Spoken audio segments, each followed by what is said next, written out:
तपाईँले आफ्नो परिचय दिनुहोस् न छोटकरीमा। म तिलक पोखरेल, कोलम्बस निवासी। अनि तपाईँले मलाई हिजो कल गर्नुभएको थियो, म चाहिँ हनी ट्र्यापमा परेँ। मेरो हजुर, पैसा लगभग लगभग तपाईँको नेपाली कति जति पैसा फस्यो भन्नुहोस् त। 1,30,00,000 जति 1 लाख डलर भनेपछि लगभग जति 1,30,00,000 जति फस्यो। हजुर हजुर। अब हामी यसको पृष्ठभूमिमा जाउँ है। हस् हस्। कसरी सुरुवात भयो? तपाईँ चाहिँ त्यो त्यो जालमा कसरी पर्नुभयो? म 2020 मा म अलग बसेको थिएँ फ्यामिलीबाट। ओके। त्यसपछि बिगो भन्ने एपमा भेट्यो त्यो केटीलाई। त्यसपछि गिफ्ट हान्यो, हल्का फल्का गिफ्ट हान्यो। ए त्यसपछि मायामै बसे जस्तो भयो होइन। अनि म कति 22 मतलब 20बाटै 2020बाट कति महिना जति कुरा गर्नुभयो बिगोमा? बिगोमा अहिलेसम्म मतलब मैले जुन यो उसको होइन, तपाईँले त्यति बेला जस्तै अब माया प्रेमसम्म सुरु हुन थाल्यो भन्नु कति महिना जति कुरा गर्नुभयो त्यो बिचमा? कन्टिन्यू 2020 देखि गिफ्ट हान्न थाल्दै कन्टिन्यू। ए ओके। अनि केटी पक्ष चाहिँ कता थियो? उसले नेपालमा कि? बुटोलको भन्छ, बुटोलको होइन, बर्दघाटको हो, नेपालको। ओके। अनि कुरा हुँदै गयो, अनि त्यस पछाडि के भयो? गफ हुँदै गयो। अनि उसले मलाई नेपाल आउँदा खाना खुवाउने भनेको थियो उसकोमा। अनि म नेपाल काठमाडौँमा ल्यान्ड भएपछि मैले भने म खाना भोलि आउँछु है भनेपछि उसले होइन म त्यतै आउँछु काठमाडौँ भन्यो। अनि ठिकै छ भन्यो। अब काठमाडौँ आएपछि हामी एकैनिति बस्यो। ओके। अनि त्यसपछि म युएस ब्याक आएँ। तपाईँ एकछिन मैले तपाईँलाई यहीँनिर रोकेँ। तपाईँ काठमाडौँ जानुभयो, अनि त्यस पछाडि घुमफिर पनि गर्नुभयो। हजुर हजुर। अनि एकानीतिमा कति दिन बस्नुभयो? 1 नाइट बस्यो एकैनितिमा। 1 नाइट बस्नुभयो। अनि तपाईँ त्यस पछाडि लगतै युएस आइहाल्नुभयो कि? म 1 महिनाको बादमा गएको थिएँ। हप्ता दिन पछाडि युएस ब्याक आएँ। ओके। अनि त्यस पछाडि फेरि कन्टिन्यू कुरा गर्न थाल्नुभयो? कन्टिन्यू उसलाई मैले निल डेभिड तपाईँ एकानीतिमा चाहिँ सहमतिमै बस्नुभयो उसकै? अब सहमतिमा ऊ आफै भेट्न आएपछि सहमतिमा बसेको।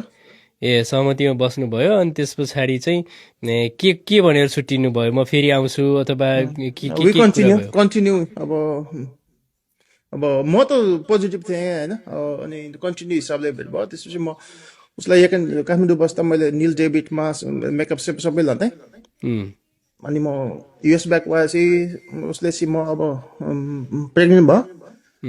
केटी मान्छे एक्लो, गाउँमा समस्या हुन्छ। तपाईँ एकानीतिबाट मतलब एकानीतिमा तपाईँहरू 1 नाइट बसिसकेपछि तपाईँ युएस आउनुभयो। अनि त्यस पछाडि तपाईँ फेरि यता आइसकेपछि कुरा हुँदै गर्दाखेरि केटीले चाहिँ म प्रेग्नेन्ट भयो भन्यो भनेपछि अनि गाउँमा समस्या हुन्छ, काठमाडौँमा फ्ल्याट लिने, त्यतै बस्ने भनेपछि अनि तपाईँले हिजो चितवनमा भेट भएको पनि कुरा गर्नुभएको त्यो पनि आउँदैछ। ए ओके। त्यसपछि अत्याधिक ब्ल्याकमेल बेसी भयो क्या मलाई। अनि मलाई अलिक शङ्का लाग्यो। अनि के ब्ल्याकमेल भन्नाले कस्तो कुराहरू आउन थाल्यो? पैसा माग्ने, यस्तो भयो भन्ने, पैसा अत्याधिक माग्ने। अनि मैले पैसा त्यो त ब्ल्याकमेल भएन नि? तपाईँ त माया प्रेम बसिसके मान्छेलाई अलिकति हक जस्तो उसले कहिले झुन्डिन्छु भने क्या भन्ने, चक्कु देखाउने। अनि उसले त्यति भनिसकेपछि उसको आमा आउने। आमाले चाहिँ अनि बाबु यो सानै छ, जान्दैन, अब हजुरकै जिम्मा भन्ने के भिडियो कलमै? भिडियो कलमै। अनि उसले अत्याधिक पैसामा मैले त्यो हिसाबले दिएँ। त्यसपछि मलाई शङ्का लागेपछि मैले उसको दिदी भिनाजु न्युयोर्कमा हुनुहुन्छ भने तपाईँको बहिनीबाट यस्तो हुँदैछ, इट्स नट गुड भनेको। मलाई सिधै ब्लक हान्नुभयो दिदी भिनाजुले। किनभने म दिदी भिनाजु पनि बसेको त्यहाँ खाएको मान्छे पनि हो क्या। पहिले चाहिँ हजुर। अनि म त्यस्तै कन्टिन्यू हुँदै थियो। अनि म 2025 मा नेपाल गएँ। अनि नेपाल गएपछि चितवनको वनवासमा भेट्यो। अनि मसँग 2टा iPhone, iPad, laptop, Apple watch सबै थियो। लगभग 10 लाखसम्मको आइफोन डिभाइसहरू थियो। ओके। अनि उसको आमा पनि आउनु भयो। अनि उसले अब मधुरै सबैसम्म लाग्यो। अनि म बिहान उठ्नुभन्दा अगाडि उसले म डेबिट कार्ड लाने, अनि चितवनको हात्ती चोकदेखि एटिएमदेखि पैसा झिक्ने, डेली 80,000 नेपाली झिक्ने। नेपाली 80,000 डेली झिक्ने? अनि तपाईँले किन दिनुभयो त आफ्नो डेबिट कार्ड? किन त्यसरी हात लगाइदिनु? अब सबै ओपन भइसकेको थियो। अब दिएँ मैले होइन। अब चाहिँ आफ्नै फ्यामिली जस्तो सोचेर दिनुभयो तपाईँले? अनि त्यो भइसकेपछि म यहाँ आएपछि उसको नजिकको कसैले तपाईँलाई अति भयो भन्ने हिसाबले मलाई मेसेज पठायो क्या। उसको नजिकको कसैले ए तपाईँलाई अति भयो, अनि मैले बुझ्दै जाँदा सबै डिटेल झिकेँ। कस्तो अति अति भयो भन्नाले के भयो तपाईँलाई यसो? अति पैसा लुट्यो, यो गलत हो भन्ने हिसाबले उसको नजिकको कसैबाट मेसेज आयो। ए ओके लेट्स सी भन्दै मैले खोज्दै गएँ, आई गेट अल। अनि त्यो भयो। त्यसपछि मैले त्यो भनेपछि त्यो एप्सदेखि मलाई टोटली ब्लक, सबै एकाउन्ट, फ्यामिलीदेखि फेसबुक सबै एकाउन्ट लक, टोटली ब्लक। अनि ऊ चाहिँ त्यो बुटोलको प्रिटी क्लिकमा मेकअपले जान्थ्यो, अनि उसको बुढा आफ्नै आमासँग जान्थ्यो, 3 जना जान्थ्यो। अनि मलाई चाहिँ पेपलदेखि पेमेन्ट गर्न लाउँथ्यो क्या। ए ओके उसको बुढा भन्नाले कसको बुढा? उस 2016 बिहा भएको हो उसको। त्यो केटीको केटीको त्यो 2016 बिहा केटीको भएको। बिहे भएको तपाईँलाई त्यो बिगोमा कुरा गर्दा थाहा थिएन? थाहा थिएन। थाहा थिएन। अनि कहिले थाहा पाउनु भयो तपाईँले? मैले 25मा भेटेर आएदेखि मलाई थाहा पाएँ क्या। चितवनमा भेटेर आएपछि थाहा पाउनु भयो? त्यो कुनै अर्को एउटा मान्छे, नजिकको मान्छेले जानकारी दियो? अनि ऊ चाहिँ जापानमा कोभिड भन्दा अगाडि जापान बुढाबुढीसँगै बसेको। उसको नेपाली पासपोर्टमा पनि ममता चन्द पौडेल छ। नेपाली ममता चन्द पौडेल मतलब बुढाको नाम पनि छ त्यसमा? लास्ट नाम एड छ। अनि उसले चाहिँ मसँग इन्डियाको फेक पासपोर्ट बनाएको थियो वेस्ट बेङ्गलदेखि। मसँग आउनको लागि इन्डियादेखि वेस्ट बेङ्गलदेखि पासपोर्ट त्योदेखि आउन खोजेको थियो। मतलब उसको बिहे भइसकेको थियो तर उसलाई छोडेर तपाईँ कहाँ आउनलाई रेडी भइसकेको थियो? इन्डियादेखि फेक पासपोर्टमा, वेस्ट बेङ्गलको पासपोर्टमा। ए ओके ओके। अनि त्यस्तो भयो। अनि मैले त्यति भनेपछि म फ्यामिली आफन्त सबैदेखि ब्लक भएँ। अनि म युएस आएँ। अनि मैले यो गलत हो, किनभने मलाई पहिले झुट बोलियो। त्यही त तपाईँले यो बिगोमा कुरा, यसरी अनलाइनमा कुरा भइरहेको मान्छेलाई पैसा चाहिँ विश्वास गरेर किन दिनुभयो त? नदिनु पर्ने होइन र तपाईँले? पैसा दिनलाई उसको दिदी भिनाजुसँग विश्वास भयो। दिदी भिनाजुसँग सँगै बसेर खाएपछि त एउटा आफन्ती जस्तो कनेक्सन भयो क्या। ए तपाईँको के बिहे गर्ने कुरा पनि सबै निश्चित भइसकेको थियो? म अनेस्टली म विवाहित मान्छे, बट म आफ्नो समस्याले अलग भइसकेपछि त्यही सोचमा थिएँ। उसले पनि मलाई त्यही सोचले लिएको थियो भन्ने सोचेको थिएँ। त्यो केटीसँग बिहे गर्ने कुरा भइसकेको थियो? हजुर होइन। अनि दिदी भिनाजुको विश्वासले पनि पैसा अलिक पठाइयो, किनभने दाजु पनि। अनि त्यही त अब। अनि यताको अहिले करेन्टली कुरा भएको छ कि छैन यताको दिदी भिनाजुसँग? मलाई ब्लक हानिसकेको छ। अनि ब्लक हानिसकेको छ, मसँग गफ पनि हुँदैन होइन। अनि मैले चाहिँ अब नेपालमा सिआइबी को कानुनी सहयोग लिएको छ ओके उसको लागि, अत्याधिक ठगी भएको छ। नेक्स्ट मैले युएसमा चाहिँ एफबिआई को सहयोग लिएको छ दिदी भिनाजुको लागि, किनभने दिदी भिनाजु संलग्न हो क्या यो विषयमा। ए संलग्न भन्नाले के कसरी जोड्नु भयो? मतलब तपाईँले च्याट गरेको उसँग बिगोमा, अनि उसँग डेटिङ गरेको उसँग, भेटघाट गरेको उसँग, तर दिदी भिनाजुलाई चाहिँ किन जोड्नु भयो तपाईँले? दिदी भिनाजुसँग मसँगै बसेको खाएको मान्छे हो, वान थिङ। सेकेन्ड थिङ, उनीहरूले पनि मलाई अलिअलि पैसा दिने भएपछि एउटा विश्वास बलियो भयो। त्यसपछि उसले पनि मलाई हुन्छ भन्ने जस्तो हिसाबले मैले उनीहरूको बोली सुन्दा पनि पैसा पठाएको हो। त्यो हिसाबले चाहिँ दिदी भान्जुलाई मैले युएसमा एफबिआईमा केस हाल्दै। ए मतलब तपाईँले म पैसा पठाउँदैछु भन्ने जानकारी थियो उहाँहरूलाई? अनि एकचोटि दिदी नेपाल जाँदा मैले आइफोन 12, 13 को पठाएको पनि थिएँ। ए आइफोन 13 उहाँको हातबाट उता नेपाल पठाइदिनु भयो तपाईँले? दिदीबाट नेपाल पठाएको थिएँ मैले जाने जति जुबाइसले मैले लक हानेको छ यहीँदेखि होइन, किनभने मसँग एप्पल आइडी थियो, मैले लक हानेछु। ए अनि त्यसपछि त्यो केटीको बुढाको दिदीले चाहिँ मलाई टिकटकमा फेक एकाउन्ट बनाउँदै just they want to silent me होइन, त्यही हिसाबले चाहिँ मलाई ब्ल्याकमेल गर्दै थियो। मैले चाहिँ कुनै पनि माध्यमबाट त्यसको लोकेसन, जियो लोकेसन झिकाएपछि यसको यो भनेपछि त्यो स्टप भयो होइन। ए त्यो केटीको बुढाको दिदीले मलाई टिकटकमा फेक एकाउन्ट बनाएपछि भनेपछि तपाईँहरूको रिलेसनको बारेमा त्यसको बुढालाई पनि थाहा थियो जस्तो लाग्छ। किन होइन यस्तो थियो, उसलाई चाहिँ बुढीले कमाउँदैछ, लेट इट बी भन्ने थाहा थियो होला। ए भनेपछि पैसा आइरहेको छ, एउटा इन्भेस्टर मुर्गा भेटिया छ, पैसा आइरहेछ अमेरिकाबाट भन्ने भयो कि के भयो? त्यो भयो। अनि केटी फर्स्ट बिहे भएको, सेकेन्ड ऊ जापानमा 18 मन्थसँगै। तपाईँलाई बिहे भएको कुरा भनेको थिएन उसले? थिएन, कहिले पनि भनेन? तपाईँले चाहिँ थर्ड पर्सनबाट थाहा पाउनु भयो?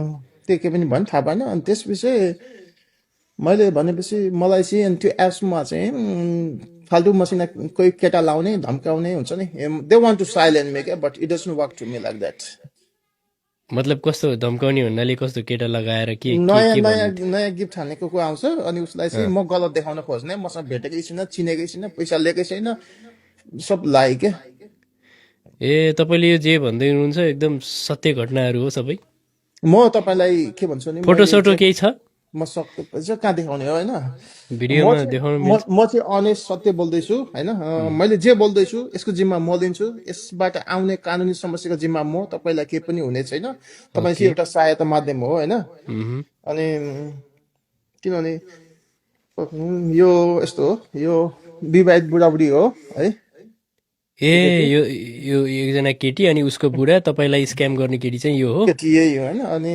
यस्तो छ नेक्स्ट सेकेन्ड यसको उयो छ है यही हिसाबले मसँग भिडियो कल हुन्थ्यो होइन यो ऊ ए अलिकति अलि ओके ओके कहिले काहीँ उसलाई पैसा सैसा चाहिएको बेला अलिक सेक्सुअली पनि हुने खालको हुन्थ्यो होइन ए ओके ओके ओके पैसा चाहिएपछि अलिक सेक्सुअल हुन्थ्यो यस्तै तपाईँले हिसाबले तपाईँले ओ ल ल ठिक छ तपाईँले कसरी पठाउनुहुन्थ्यो यो पैसा पठाउने माध्यम के थियो तपाईँसँग रेकर्ड कलको एप्सहरू रेमेटली भयो ट्यापटप सेन्ड एकचोटि न्युयोर्क बस्दा न्युयोर्कको त्यो सानीमा के भन्ने न्युज एक्सनहरूको त्यहाँदेखि पनि पैसा पठाएको थिएँ होइन ए त्यो रेकर्डहरू तपाईँसँग छ सुरक्षितसँग सबै छ होइन अँ।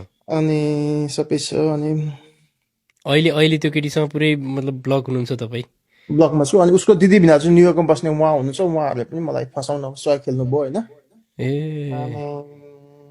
अनि के छ भने समथिङ अनि उसको मलाई धम्काउने केटी यही हो उसको बुढाको दिदी होइन मलाई चाहिँ ए फेक एकाउन्ट बनाइ धम्काउने क्या she want uh, me to silent fake okay account okay बनाउँदै ओके धम्काउने केटी यही हो होइन उम्, अनि मैले उसको चाहिँ जुन ट्विटर एकाउन्ट बनाएको थियो त्यो एकाउन्टको जियो लोकेसन झिकेको हो क्या होइन ए भनेपछि तपाईँले तपाईँलाई चाहिँ म यो चाहिँ के हो ए यो त्यो चाहिँ च्याट मेसेज पठाएको ब्ल्याकमेल क्या मलाई पैसा दियो अब दे त्यसपछि म कसैलाई माग्दैन अब ए पैसा दिनुहोस् भने कसलाई इमोसनल माग्छु भन्दै इमोसनल ब्ल्याकमेल इमोसनल ब्ल्याकमेल यसमा टाइपको ब्ल्याकमेलको होइन अनि तपाईँले पैसा पठाउन सुरु चाहिँ जब म प्रेग्नेन्ट भएँ त्यहाँ भन्यो त्योभन्दा अगाडि केही पठाएको थियो त्यहाँ त्यसपछि चाहिँ अत्याधिक पठाएँ कि ए त्योभन्दा पहिले भेट हुनुभन्दा पहिले पठाउनु भएको थियो कि थिएन तपाईँले अनलाइनमै अलि पठाएको थियो होइन भेट्नु होइन अब जस्तै तपाईँ नेपालमा जानुभयो नि 2023मा त्योभन्दा पहिले पठाउनु भएको थियो कि थिएन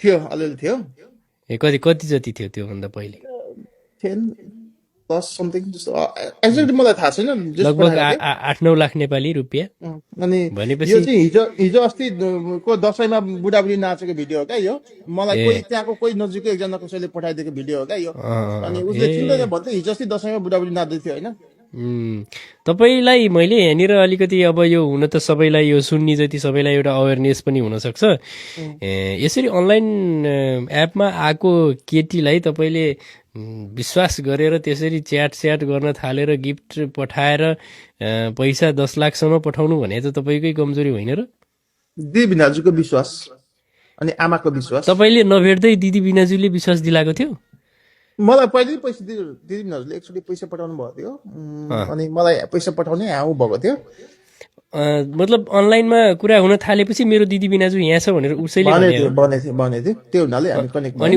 उसले चाहिँ चिन्जान गराइदिएको हो केटीबाट चिनेको अनि नेक्स्ट के भएको थियो भने तपाईँलाई एउटा कहानी छ मलाई एक्चुली पैसा चाहे जस्तो भएको थियो अनि मैले भन्दा उसले म पैसा पठाइदिन्छु भने कि अनि पैसा पठाइदिन्छु भनेर ब्याङ्क एकाउन्ट इन्फर्मेसन माग्यो अनि 3 लाख नेपाली पठाइदिन्छु भन्यो अनि म त पैसा आउँछ भन्दा 3 दिनसम्म बसेँ पैसा आएन अनि के भयो भनेको उसले एउटा कोहीसँग फोनमा बोल्यो हिन्दीमा अनि उसले चाहिँ भनौँ पैसा मैले खाएँ दिन्न भन्छ है अनि होस् गइङ भनेको अनि मैले भने त्यो मान्छेको मलाई दिनु म बोल्छु भन्दा दिन्न के आफ्नो बुढासँग बोलेर अनि पछि मलाई तँलाई मैले पैसा पठाउने हुँदा चाहिँ यति गयो दे भन्नु त्यो पैसा पनि मागे क्या मलाई ए हो र ए उसकै बुढासँग मिलेरै पनि स्क्याम गरेको त्यो चाहिँ उसकै बुढासँग बोल्दा मलाई पैसा पठाउँछु भन्थ्यो अनि म चाहिँ तपाईँले पुरा नाम ठेगाना खुलाउनुहोस् त के को हो के हो ममता चन्द पौडेल बड्दाघाट नवलपरासी शिवलाई मन्दिर चोकको केटी हो उसले चाहिँ त्यो ब्रुटल भन्छ तपाईँ brutal उसको होइन। घरमा पनि जानुभएको थियो आमालाई पनि भेट्नु म गएन, आमासँग कनेक्ट भएको छ, म आमासँग होटेलमै भेटेको। उसको बाउको घाँटीको नसा फुटेको होला, बाउलाई काठमाडौँ उपचार गरिदिएको मैले हो होइन। ए उसको बाउको समस्या छ, घाँटीको नसा फुट्ने के छ, अनि उसको बाउलाई काठमाडौँ उपचार मैले गरिदिएको। ए ओके ओके ओके अनि त्यसो भए ल ठिक छ। अब यहाँबाट यो भिडियोबाट पक्कै पनि उसको रिलेसन मतलब हुन्छ नि रिलेटिभहरू अथवा कसैले कसै न कसैले त हेरिरहेको होला, सेयर गर्ला अभियसली। के भन्न चाहनुहुन्छ? यो गलत भयो। तपाईँले आफ्नो बुढालाई पेट पाल्नको लागि यहाँ कुनै पनि इनोसेन्ट दाजुभाइलाई लुट्नु हुँदैन, फर्स्ट थिङ। सेकेन्ड थिङ, म त एउटा भन्ने समुदायको भयो, म यतै बस्ने युएसमा, मलाई यति भयो भने म होमलेस भयो भने म यहीँ बस्छु। मतलब नेपालदेखि सीमित भिसामा गएको दाजुभाइको हालत के हुन्छ, आउने बेलामा नेपाल जाँदा बाँकीमा गएको हुन्छ, आउँदा पनि पैसा भएन भने के हुन्छ त्यो दाजुभाइको होइन। मैले एकजना दुबईको साथी भेटेको थिएँ, उसले मलाई नेपाल जानुभन्दा अगाडि त्यस्तै गिफ्ट खान्थ्यो, जानुभन्दा अगाडि मलाई भाइ भन्थ्यो, भाइ मलाई टिकट काटिदिनु भन्ने, त्यो अवस्थामा मान्छे पुगेको हुन्छ क्या। त्यो हुनाले यो भनेपछि त्यो यसरी अनलाइनमा बसेर गिफ्ट फाल्नेहरूलाई के भन्नुहुन्छ तपाईँले? यो उनीहरूको पनि त गल्ती हो नि होइन? गिफ्ट फाल्ने दाजुभाइ सबैले सोच्नुहोस्, त्यहाँ गिफ्ट लिन आएको कुनै पनि तपाईँले त गल्ती गर्नुभयो, तपाईँ त फस्नुभयो, अब अरू नफसुन् भन्नुको लागि के भन्नु चाहनुहुन्छ? गिफ्ट हान्ने दाजुभाइ तपाईँले सबैले सोच्नुहोस्, त्यहाँ आएको केटी कुनै पनि सिङ्गल हुँदैन, फर्स्ट थिङ।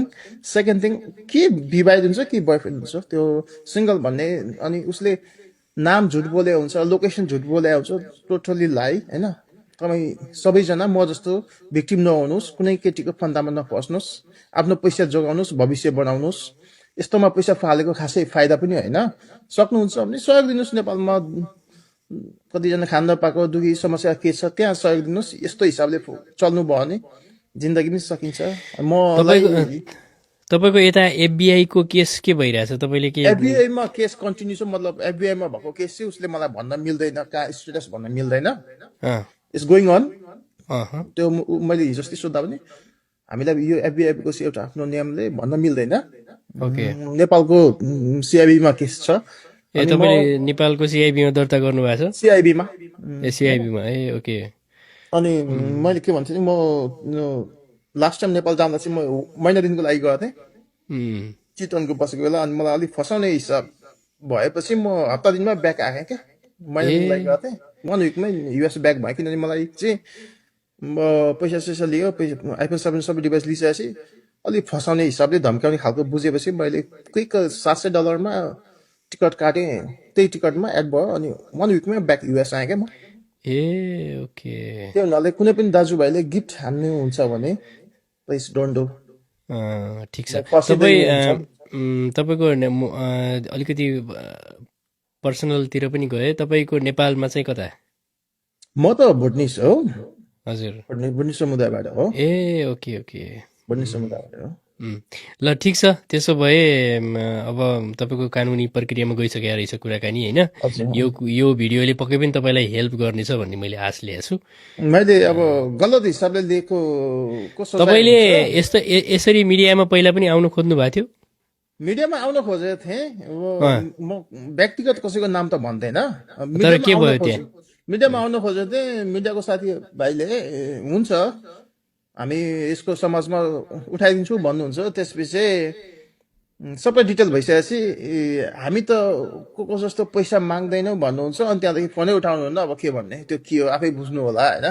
मिडियाको दाजुभाइ त्यस्तो हुनुहुन्छ। अब मैले भने कति हेल्प मागेँ होइन, अब सबै डिटेल बुझाइसकेपछि हुन्छ भन्ने। अनि त्यसपछि हामी त कोही जस्तो त्यस्तो पैसा सैसा माग्दैनौँ भन्ने, अनि फोनै नउठाउने कि I don't know what they mean.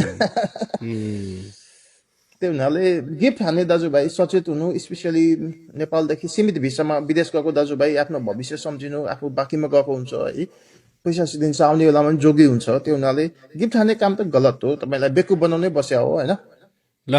ल हुन्छ तिलकजी,